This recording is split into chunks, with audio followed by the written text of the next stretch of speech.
Hello, hello again everyone. Ito na ngayong oras na kami ay papasok na. I-flex ko lang nang napala ay kumpuso. Meron po kasi ako pasensya na. Pagkadating na ng 11:40, ayan na. Same routine po always. Daily routine na po namin maglakad. Papuntang tricycle. Napakainit po talaga ngayon pero ang lamig ng hangin. Musta naman po kayo? Sa mga hindi pa po sa akin naka-follow, ipopost ko po dito sa screen. Follow Mama Lies Vlog. Pagpasensyahan nyo na nga po pala mga mi. Ayan, magulo na nandito po ako sa likod. Nasa tricycle. Hindi na po kasi kami talaga kasya ng anak ko sa harap dahil medyo malaking bata. Sabi naman kasi mga mina, napakasarap ng hangin dito sa likod. Sobrang na-enjoy ko na po talagang sumakay dito sa back ride.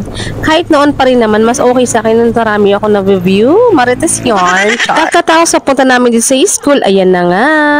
Gustong gusto namin talaga yung ganito para diretso na lang po kami sa taas. Hindi kami mag-aantay. Pasensyahan nyo na at hindi maayos ang pagkaka-video ko at nagmamadali na nga itong bata batuto. Akala mo naman palaging late. Charis. Pagkatid ko nga sa kanya ay for the lakad na ang nanay. Ganito po talagang ating daily routine. Same scenario. Hali everyone.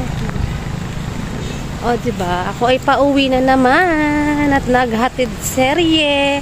Mamaya magsusundo serye tayo 5 o'clock. So ayun na nga, mainit dito pero malamig ang hangin. So kamusta na ang araw nyo? So eto sa amin, napakahangin. So yun lamang po, bye bye. Mamaya may dumating po akong parcel dahil nga nasira na po yung luma naming kettle. Ito, sana naman magtagal. Marami din kasi ako nakikita magandang review dito. Well, sana magtagal po sa amin dahil kami mag-asawa. Escape is life.